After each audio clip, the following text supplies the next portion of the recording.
All right, everyone. Good evening, and welcome to tonight's episode of Teen Talk Live. I am so excited to be here with you tonight. I am your host, Ann Dillard. I'm a licensed marriage and family therapist and the host of Teen Talk Live, where we share skills and strategies that transform minds and lives of teens and those who love them. So I am really glad to be here with you tonight. And I have a special guest. I'm just checking my volume, make sure that we are all set. And I have a special guest here with us tonight. So let me just take a minute and say we are in for a really exciting conversation. Tonight we're talking about the impact of community trauma on our teens. And that's something that is easy to ignore. And that's why I got the expert here with me tonight. And so help me welcome my colleague, Mr. Ed Morales. Welcome, Ed. Hey, thank you for having me. I'm excited for the conversation. I'm so glad you are here with us on Teen Talk Live because, as I was checking out your bio and stuff, you are all over the country making presentations and is in high demand. So look, I count it an honor and a privilege to have you here as my guest. Likewise. And if anyone wants to invite me to Florida in the next 24 hours, that'd be great because it's supposed to be -50 tomorrow, I think. I don't know. Yeah, for all my guests who are joining us, let's send some warm love and some hearts up to Minnesota to Ed. He just took off his winter coat, you all. Yeah, and with my hood here. That's his Eskimo coat. He just took that off, and it's kind of cold where he is. So let's send him some hearts and send him some love up in Minnesota.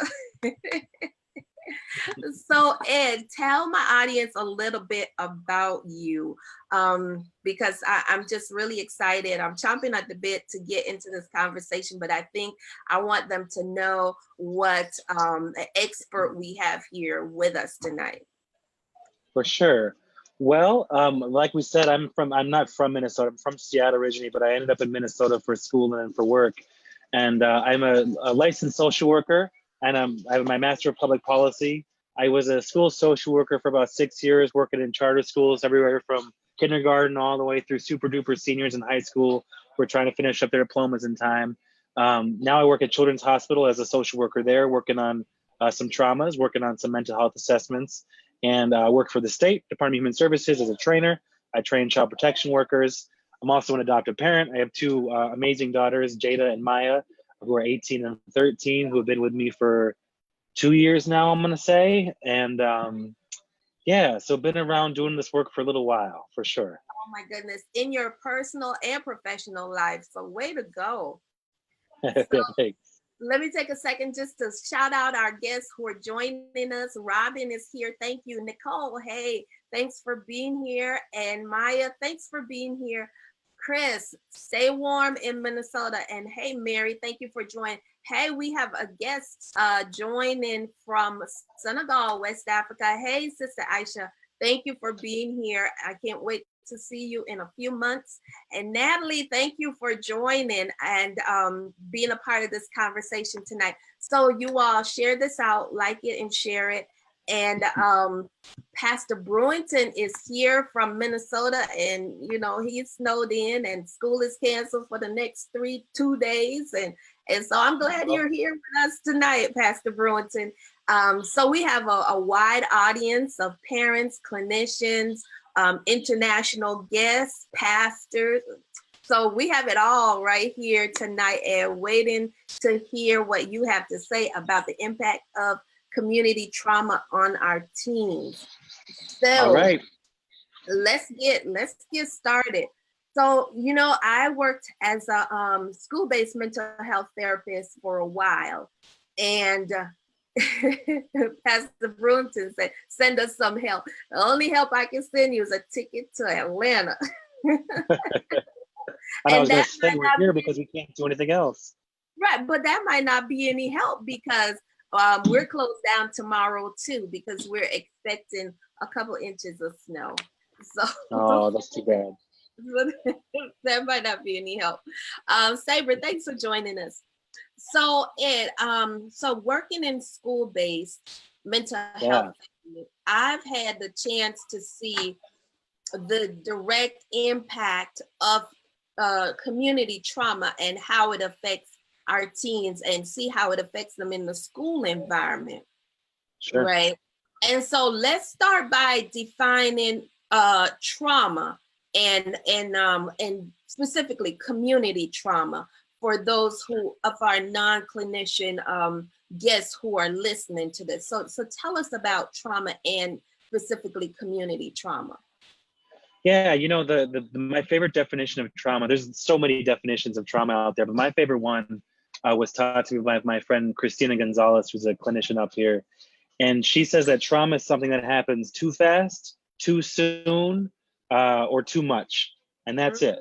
So if it's something big that happens when you're young, or if it's something that's just too much information too fast, those are the kind of things we talk about when we talk about trauma. But it's also, like in the community, we think a lot about systemic stuff. We think a lot about the trauma that we see on the news.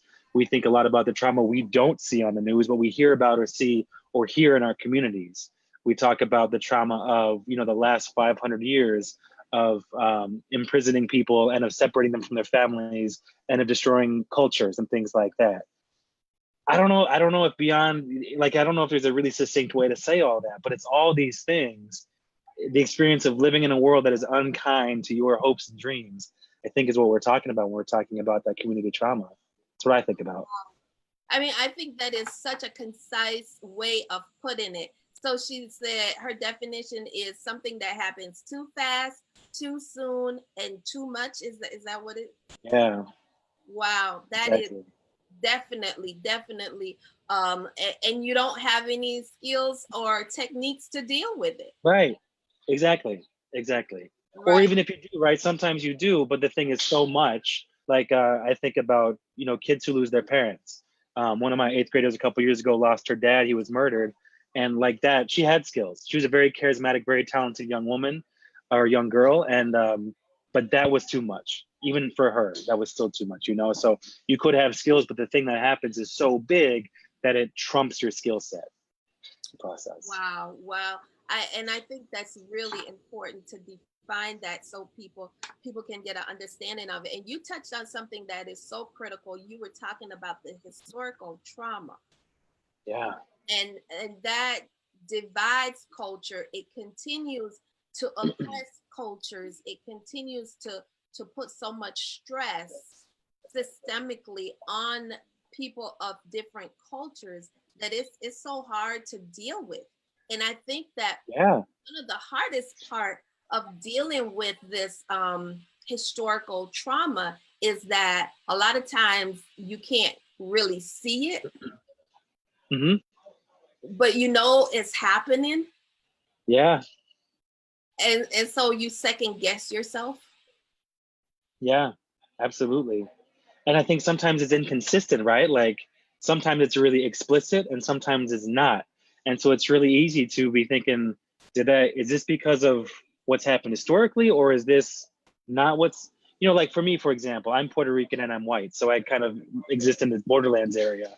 And so it's always hard to know whether or not, for example, I'm being pulled over because I was speeding or because I look Latino sometimes, or, you know, like it's so inconsistent. It's hard to know exactly what the capital T truth is, which is crazy making, I feel like.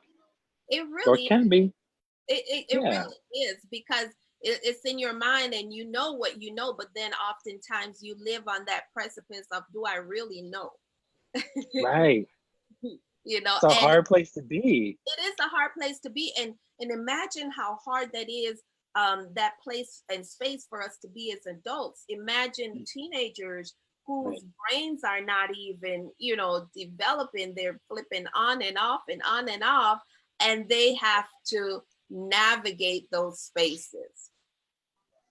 It's a wonder to me sometimes when I step back and I think about like my kids on paper. Like if I were to write their life story and write down their stats and stuff like that, it's amazing to me sometimes that any of our young people make it to adulthood, because the world in which they live is so unkind. Every single day, they wake up to a world that doesn't have their best interests at heart, that doesn't support their hopes and their dreams, and that in lots of cases is actively working against those things. And yet they do make it to adulthood. You know, they do make it past that. A lot of them do, and they go on to do many amazing things. But like, I think about our, you know, this systemic trauma we're talking about, this community trauma, the messaging that our kids get, especially if our kids of color, like we tell them that if you just work hard and are nice, then good things will happen. But then Philando Castile gets killed, and Philando was doing everything right. Right. Right. Yeah, and I think about Sandra Bland. Sandra Bland, she was doing everything right too, you know. And these aren't the only two, of course, but Sandra Bland was going to start a new job, a new life. This thing that we tell our kids, this is what you do to stay safe, and even then, you don't know. So, I mean, that is such a critical piece, because I think about Philando Castile, and I was still living in Minnesota when that happened, right? And so the day after the shooting, my son went and got his driver's license. Oh, wow. Right. So imagine the impact of that community trauma and how it seeped down to me, and then I passed that on to my son. So there is this other piece that a lot of times people are not aware of, which is the secondary trauma or the vicarious trauma. Because once my son got his license, it was something to celebrate, right? This is like a huge sign of independence, and he's done everything that he should do up to this point. And when he got his license, I was like, what you mean driving? You can't drive. What? Did you see what just happened? Right. You know, and yeah, that's the thing. You do everything right and you still don't know. It's still a gamble. It's crazy. Yes. And he didn't do anything. He did everything right. Mm-hmm. But because of the impact of this huge community trauma, we had to, it changed his story. Right. And for your son, it sounds like it changed really how he could enjoy his freedoms, you know? I mean, like you said, driving is a major freedom. It's a major rite of passage. But if you're driving in the context of this activity may not be that safe, and not just because the other crazy drivers on the road, but because of who I am and what I look like, that's just a whole nother level. It's a whole lot of another level. And you know what, Ed, it got really, what would you say? It happened really fast and in a huge dosage, and really unbearable, because now I'm having a different conversation with him to say, you can't go here, and if you go here, I need to know where you're going, and I need to know when you get there, and if you change your mind, I need to know before you change it, you know. Yeah, I have that conversation with my 13-year-old every day, and she's still not there yet. But you know, when I was a kid, I grew up thinking I was white. So I grew up in a white community. I didn't have any Latino friends or really any people of color anywhere near us. And we didn't have to do any of that. You know, we lived in a rural community where everybody knew each other. We all kind of looked the same. We were all kind of from the same backgrounds. And so like, if I wanted to hang out with my friend, I didn't necessarily have to do that. But things are different now. And, you know, and now especially like with my girls don't look like me. My girls are African-American. And so that part of my journey has been like recognizing that and really internalizing it as a parent. It's not just about, I read this in a book, I see it on TV, I see my friends and my neighbors. It's like, now we're talking about my girls too. And so we got to figure this thing out. But yeah, it changes how we parent, how we're kids. And I wonder if we lose something about our childhoods if we don't get to stay out late or not tell mom where we are or drive with friends when we want to, you know? Right. And it's something, because I have to also have a different conversation with his white friends who are riding with him and say, you know, this is what you need to look for. You cannot afford to be oblivious, you know, even though it might not directly affect you, it indirectly does. Right. Absolutely. So that community trauma. Let me just check in with our folks who are watching. We have people watching us. And Sabra, thank you again for joining. Pastor Brewington says, that's one of the reasons I don't want my girls driving, and they are 18. That's real. Absolutely. That is so real, Pastor Brewington. And how do we stop them? You know, I mean, we can't shelter them. We can't stop them from living, but those are real fears that parents have. Latanya says, our kids are beautifully resilient and yet so fragile. It's really a wonder they survive and even thrive. So I think that I want to shout out real quick. That's actually my wife who commented there. She's watching the feed. Well, shout out, wife. Thank you for that. So I think that's something. Let's speak a little bit to the resilience of our children, especially our children of color in this society where they have to endure so much community trauma. I mean, the resilience is something that it's like a daily miracle, you know? I mean, a lot of our kids have, you know, they grow up in this world, like we have already said, that is stacked against them. A world that is not kind to their hopes and dreams, a world that does not care or even is hostile towards their long-term success. And yet, our kids still have hearts. Our kids still have those hopes and dreams. They still want to love. They still want to be big. They still want to grow. And it's an amazing thing. And I don't always understand it, to be honest with you, you know? Right. Sometimes it's just like you look back and you're like, man, these kids are wiser than I'll ever be. I don't understand it. Right. So tell me this. How come some kids are more resilient than others? Yeah, that's a really good question.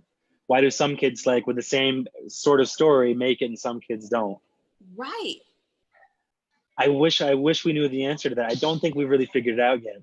We call it at KIP, at a charter school I used to work at, they called it grit. Some kids have grit and some kids don't. Some kids can make it through and some kids can. And I think for a lot of our kids, it comes down to just what skills they have.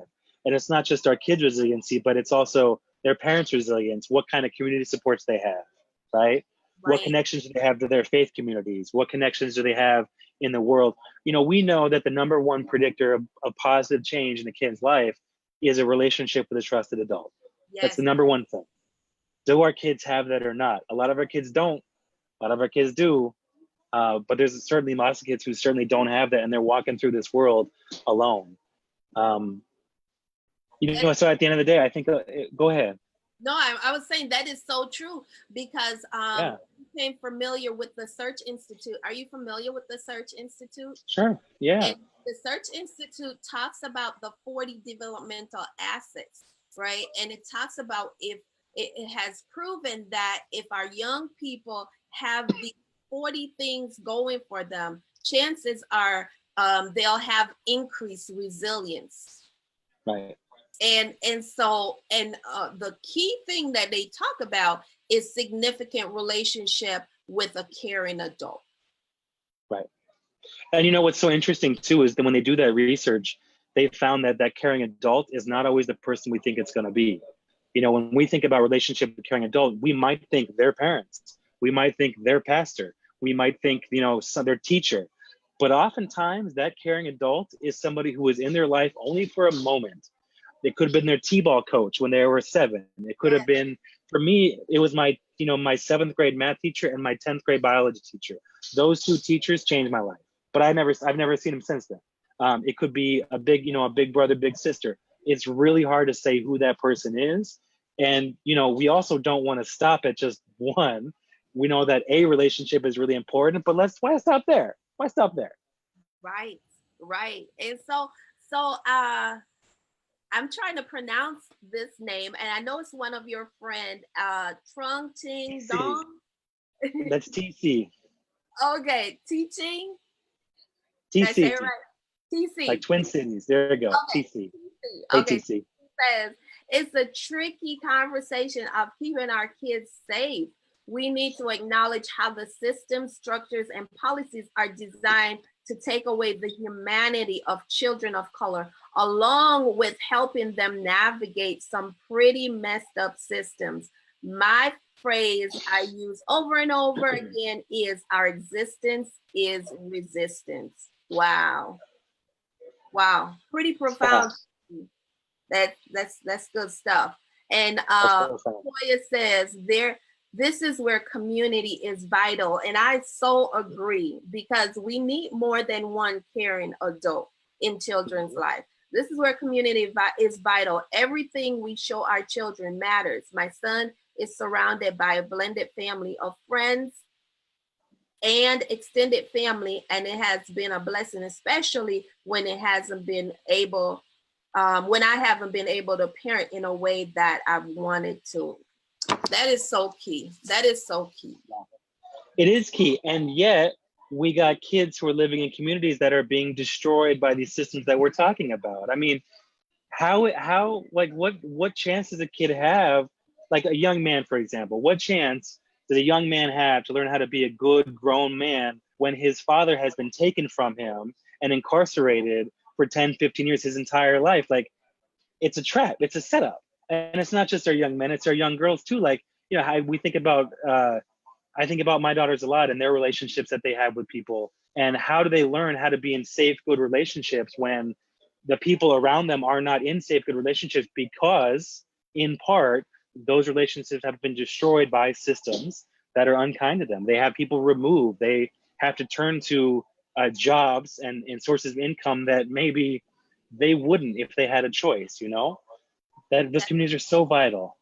That is so true. And along with that, you probably know that a lot of my work is around healing the mother-daughter relationship. And so when we don't have core healthy relationships in place, I mean, that's your most primary relationship. And when that is not in place, the idea of resiliency is really compromised in that young person. Right. And so you're more apt to be impacted by community trauma, because if you're not feeling that safety, and it's hard to have this conversation without talking about the ACEs, the adverse childhood experiences. Right. And what that is. So I'm gonna ask you for a second, if you could just explain to our listeners what the adverse childhood experiences are. And I don't necessarily stick to those all the time, because there are a lot of things that our youth experience that's not coming up on that survey or that screener. Right. Yeah. So adverse child experiences are like traumatic experiences that happen in childhood that a kid remembers when they're over the age of 18. That's kind of the basic definition. And when they first did this study, it was, I don't remember when, I want to say the 70s, but it was an insurance company that took a look at a bunch of white folks, and they were doing this longitudinal study, and they found that experiences like divorce within the family, parental incarceration, abuse in the family, substance use and abuse, those kind of things, neglect, sexual abuse, those kind of things actually changed health outcomes over the long term. And so people who have a higher ACE score do worse health-wise over the long haul. It's not perfect though, like you mentioned, and there's been a lot of critiques about those original ACEs. And I think actually the Philadelphia Urban ACE study, I'm trying to pull it up here, they've changed it a little bit, and they actually try to incorporate some specific questions about community traumas that may actually impact kids as well. Oh, wow. I didn't know about the Philadelphia ACE study. I have to check that out. Because this and the ACEs, while it's showing all those things that a youth might have endured before the age of 18, it also shows, okay, shorter life expectancy based on the amount of ACEs that you've endured. It's like 6 or more ACEs, you have a chance of having a living 20 years less. Right. And it's things like, if you have more ACEs, you have a greater chance of breaking your bones. Yes. Think wouldn't even necessarily think like go together. Or cancer, you have a higher cancer risk if you have more ACEs. You know, these aren't just things like you will not make as much money. They're like actually life-changing changes that you might experience in your life. And I think it's important too that we note that just because you may have a lot of ACEs and as a child doesn't mean you're doomed to that course, right? It doesn't mean you're doomed to die early of cancer and broken bones, but it does mean you're at a higher risk. You are at a higher risk, you're predisposed, but there are things that can change that trajectory. Like we're talking about the resiliency in our young people that can change that trajectory and have a better outcome for you, right? Pastor Brewington, I just want to shout out to all my friends. Tabor says, very good stuff. Thanks for being here. Zoe, thanks for being here. Arsenio, thanks for being here. And Kevin, thank you for being here. Dr. Tiffany, thank you for being here with us. And Cassandra, thanks for being here. Auntie Lorraine, thanks for being here. Pastor Brewington says 90% of our kids in my ERC program did not live with or have a relationship with their fathers. Many don't know who their father is. Yeah. That's real. I mean, that is so real. And that speaks back to that systemic process that we talked about just a little bit earlier, and the impact of that. Yeah, and I mean, how do you learn how to be a safe, caring, strong man if you don't have those role models? If you don't have a connection to that primal connection that you talked about, how do you learn those things? How do you learn how to be in relationship with men that's safe and caring and supportive if you don't get to see that in your community? It's really hard. We're pushing our kids, you know, the starting line is much farther back than it needs to be for our kids. That is so true. So true. And Latoya says, this is where Big Brother, Big Sister programs come in, and just taking time to get to know a young man and connecting them with a male role model is so important. And she says, my son has been fortunate even to have men at our church be a part of his life when his father couldn't. We have gotten away from knowing our neighbors, and it is doing our kids a huge disservice. I'm like, that is so true. Ditto to that. I mean, community, family, extended family, building our community is so important. Right. You know, so Pastor Brewington said, I had to learn not to expect these kids to demonstrate behaviors they have not seen. Pastor Brewington, we're going to have to talk after this, sir. Yeah, but exactly, right? And so that falls, and then it falls to the community. If the kids haven't been able to learn that yet, doesn't mean we give up on them. I'm sure Pastor Brewington does not give up the kids in his programs. You teach them those things. You teach them what it means to be a man. You teach them what it means to be in relationship and community, to be a protector, to be a provider, to be a lover. All these things, like, how do you love your community if you don't know how to do it? You got to learn it somehow. And so that falls to the community then for us to do it. Well, let's talk about one of the critical systems. Let's talk about school. Okay, sure. Right? Because just like you just said, to be real, when you come to school, you are expected to have a certain level of skills, a certain level of understanding, a certain level of mastery as you move up the grades, right? So think about a child who has been impacted by trauma, and trauma changes the development of the brain, right? It sure does. So you have a child who's sitting in your class, looks like a typical sixth grader, right? Yes. But this child has been traumatized. For example, working with children in the inner cities, and it's not just limited to inner cities. Okay, that's a misnomer. But working with children, I would have children who would come in and say, Miss Ann, we had to walk over a body at the bus stop to get on our bus this morning. And so that child comes and sits in your classroom and looks like everything is normal, and you expect them to show up, you expect them to perform. Right.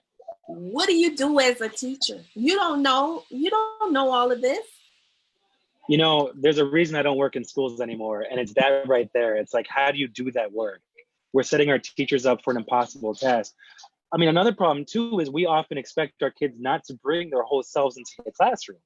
So those kids who do have to walk over a body or hear gunshots at night are then expected to come into class the next day with their uniforms on and sit and learn quietly.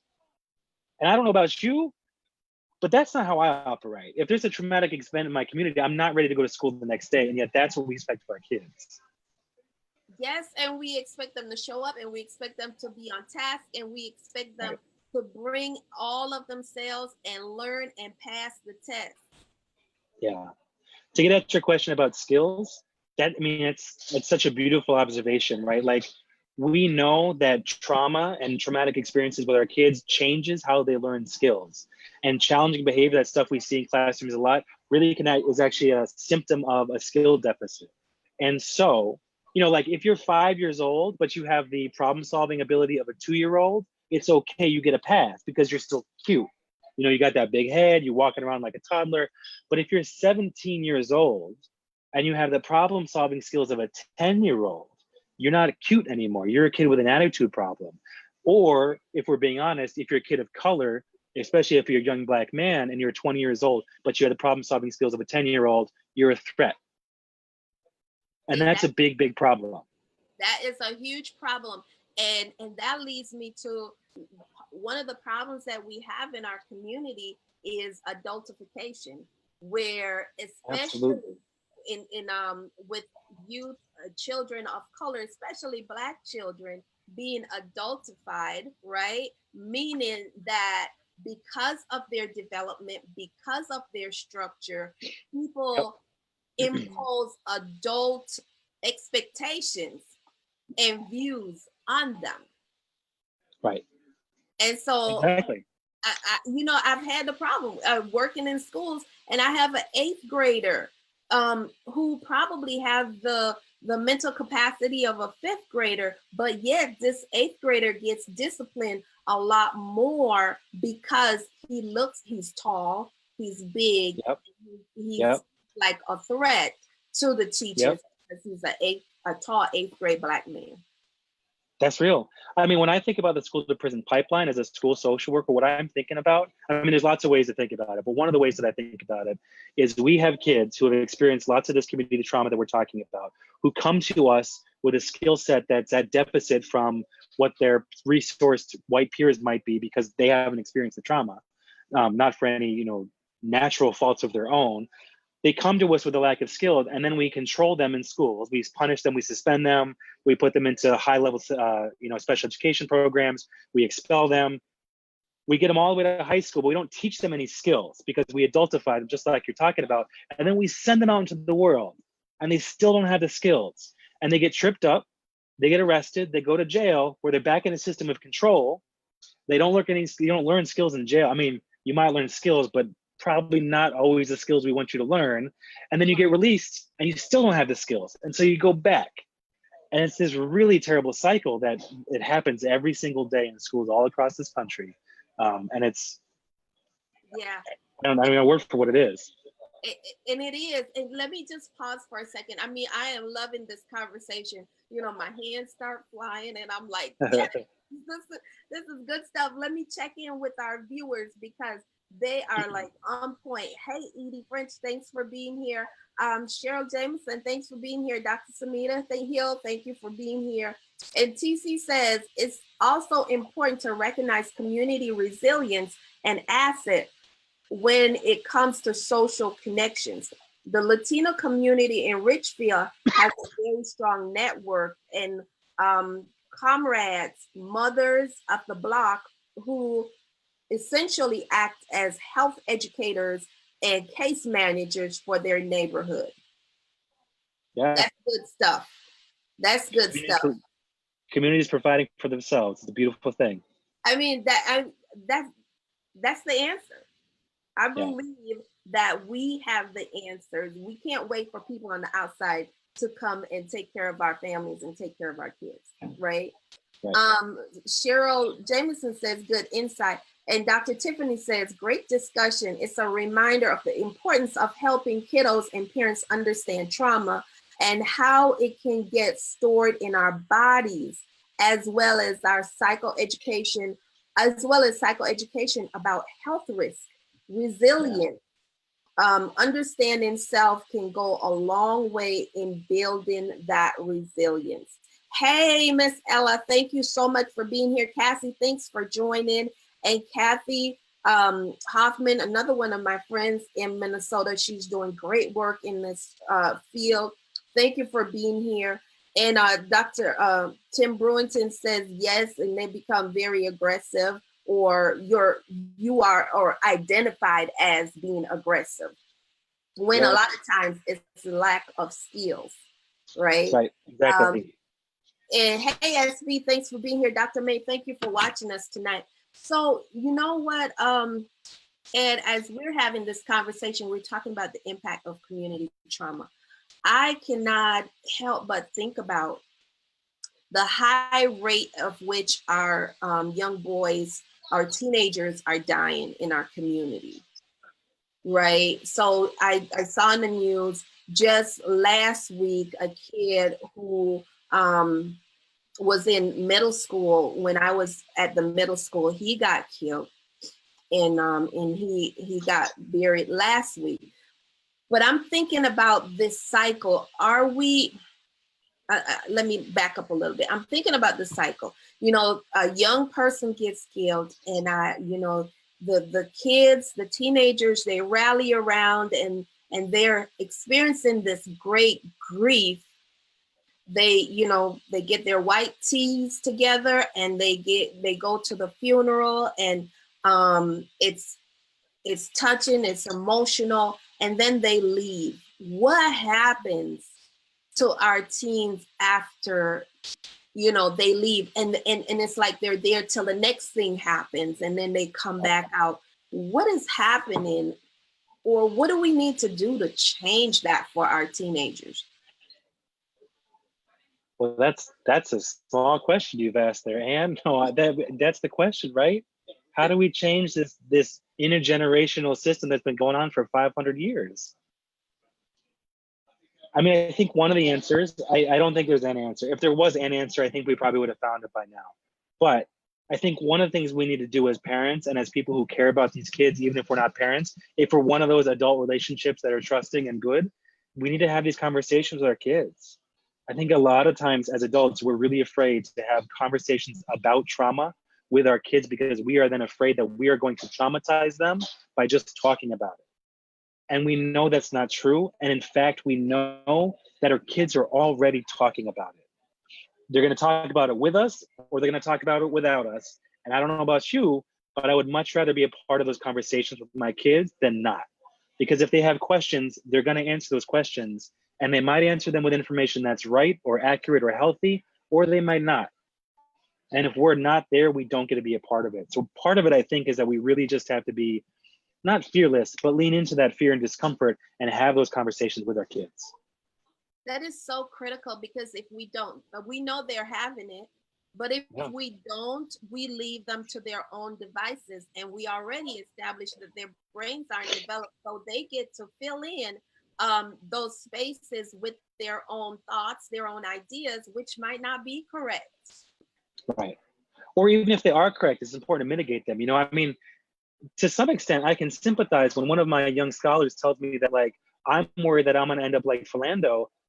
That's real. I'm not going to try to tell you that's not something you should believe, but I want to mitigate that by like holding you up and holding that fear and talking about the people who love you and all these other things too, because it's reasonable, I think, if all the messaging you're getting is that being Black or being brown leads you down one path to one final destination that is not a good one. It makes sense to me that you start believing, you start internalizing that. And so then it's our role to mitigate that and buffer our kids against that so that they stand a better chance. That is, wow. I mean, this heavy stuff, this is, I appreciate us being able to have this conversation in this forum. I was talking to a friend the other day, and she said something that was really insightful. She said, we have a group of young adults who thought they were only going to live to be 18 or 21. Yeah. And now they're like 35, 36, and they don't know what to do because they didn't plan to live that long. Yeah. I'm like, what a sad narrative, right? And on one end, they've beaten the odds. They passed their 21st birthday. And now they're like, okay, because I didn't plan to live this long, I don't know what to do. Yeah. And a lot of these people have babies, right? I mean, 35, shoot. You got babies now too.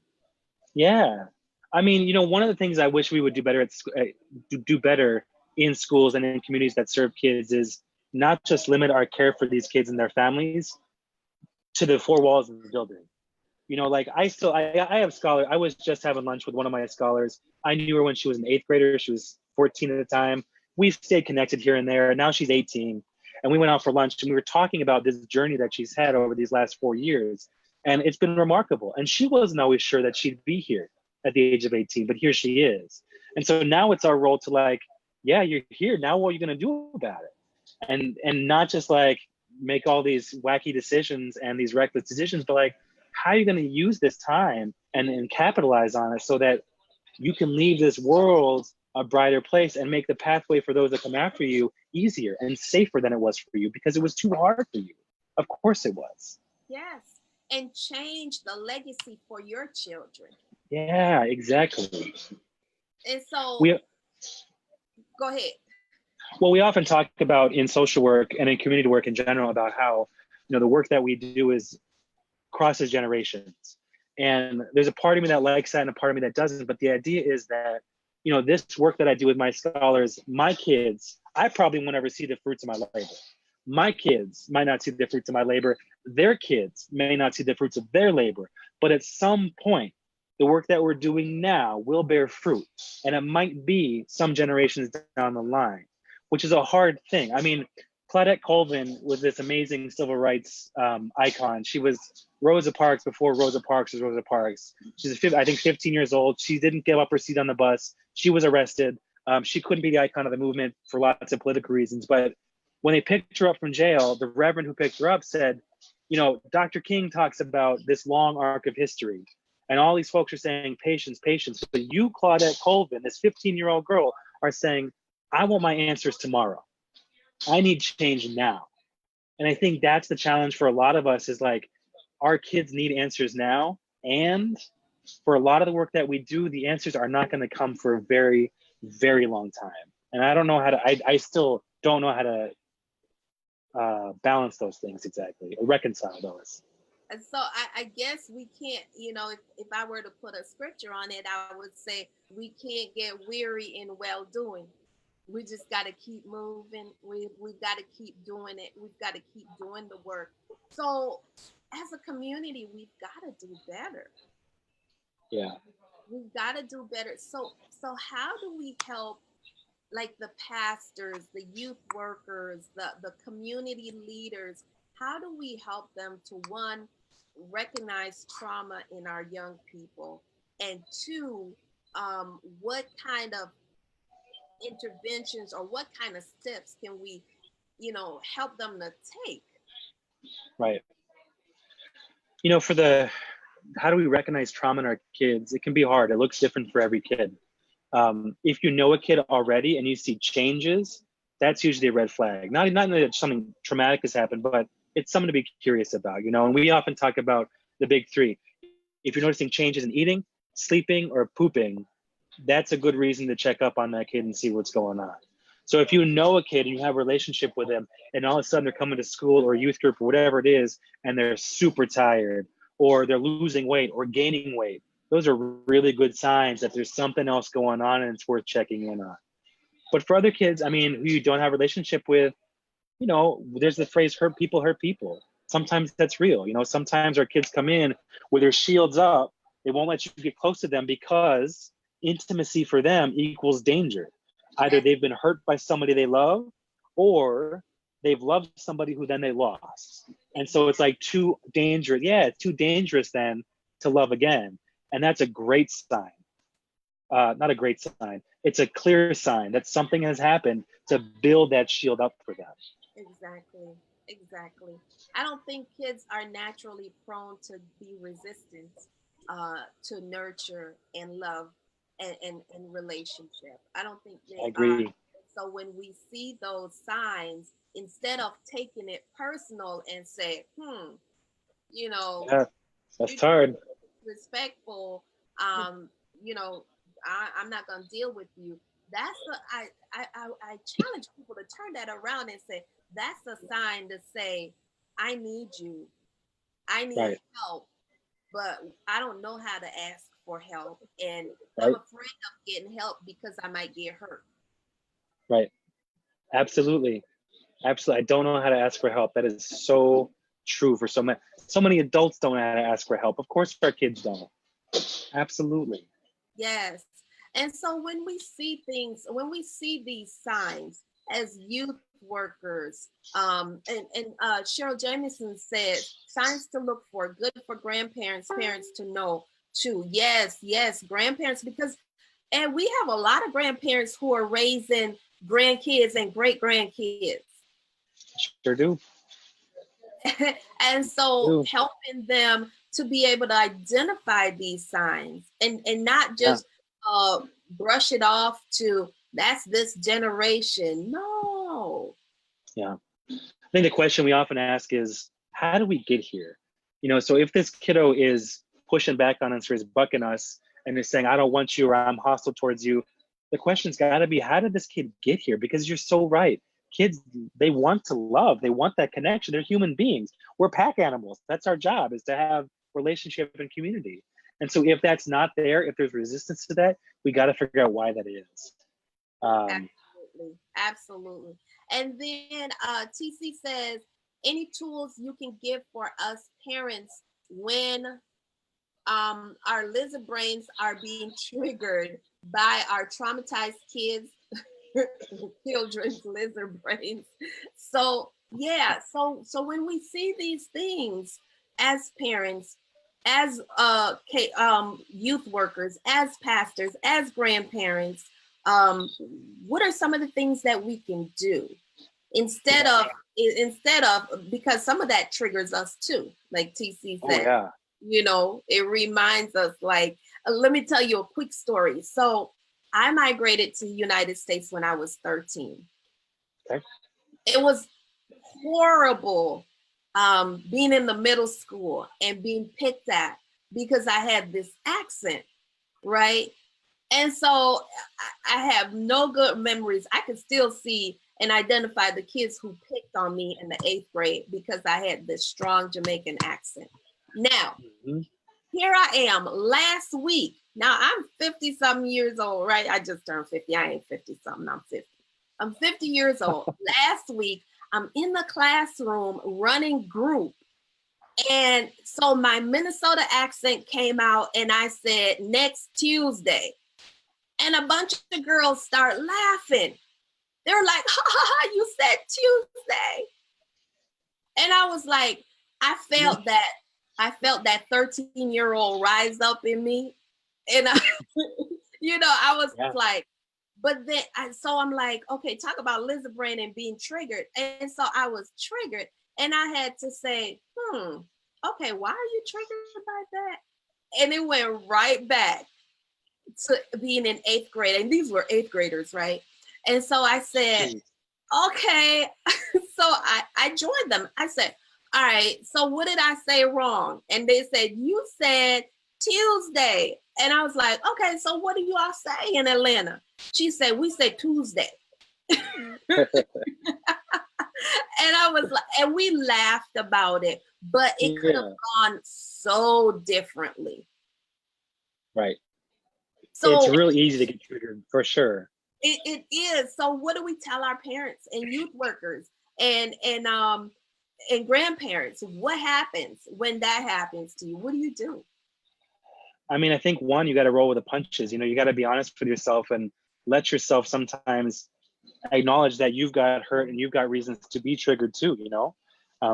Like, we're human beings. None of us are perfect human beings. None of us are perfect parents. And so there are times where I'm going to snap off on my kids. That doesn't mean that I want my narrative of how I parent to be a narrative of me snapping off on my kids. I want to work towards getting better. Just like our kids have skills, so do we. And every time we practice our regulation skills, our kids get to see us practicing that, and we get better and they get better.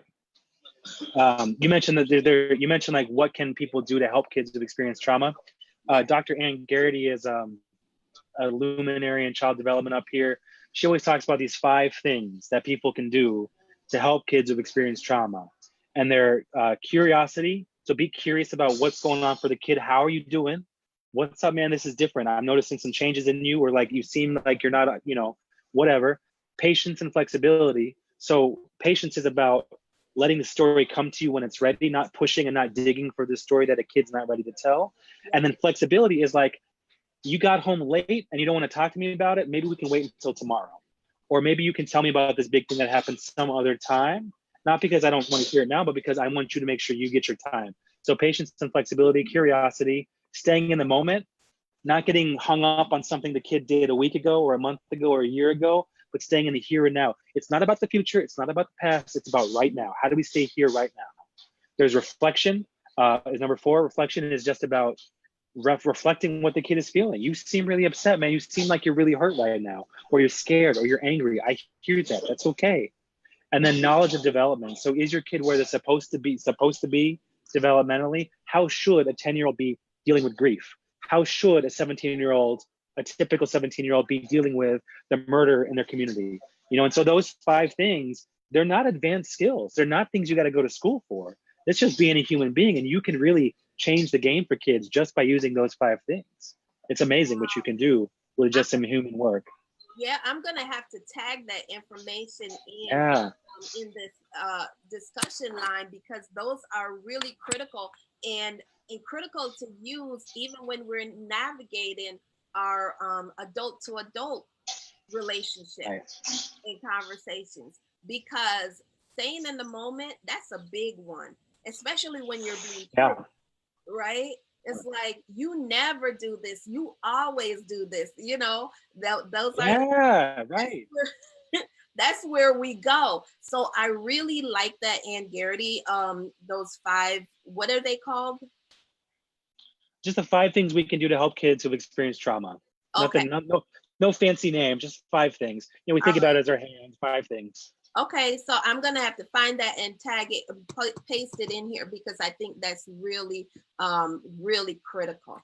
Wow. So you all, we are coming to the top of the hour, and this has been such an engaging and important conversation that we need to have. And Dr. Stoner says, this is great. Reminds me of the importance of helpers consistently doing their own personal work around trauma. Yes, whether it be historical, interpersonal, or vicarious. We got to keep doing our work. Well, and not just for our sake, but for our kids' sake, right? Our kids see us then doing our work. Our kids see us trying new skills, going to therapy, whatever it is. If they see that, they're more likely to do it. If we're telling them to go to therapy and we're not going to therapy, why are our kids going to listen to us? Why would they say, okay, you're not doing it? So it's so important, not just for our sake, but also for our kids' sake, to see that happening. I love it. That is so important. And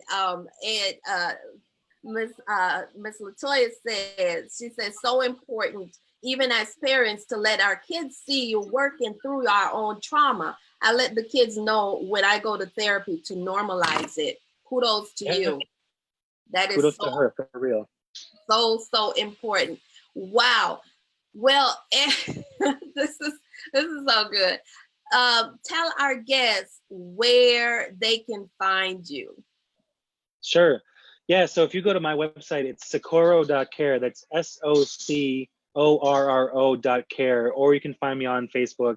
I'm always happy to connect and talk about these kind of things. I actually have an article on my website, socorro.care, about those 5 things we can do to help kids through trauma. So check it out, learn more about it, and let's keep this dialogue going, because we got a lot of work to do.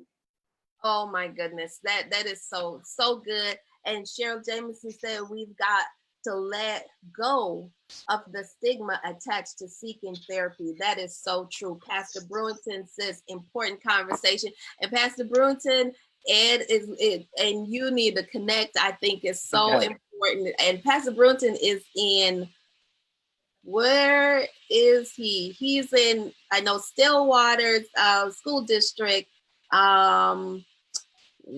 That far out place almost to Wisconsin. Okay, all right. I can't remember now, but he's doing great work out there. And so I really appreciate him and his family. But I thank you, Ed. Thank you so much. And as we close, do you have any final, Woodbury? He's in Woodbury. Thank you. There we go. Pretty far out there. Yeah, way out there.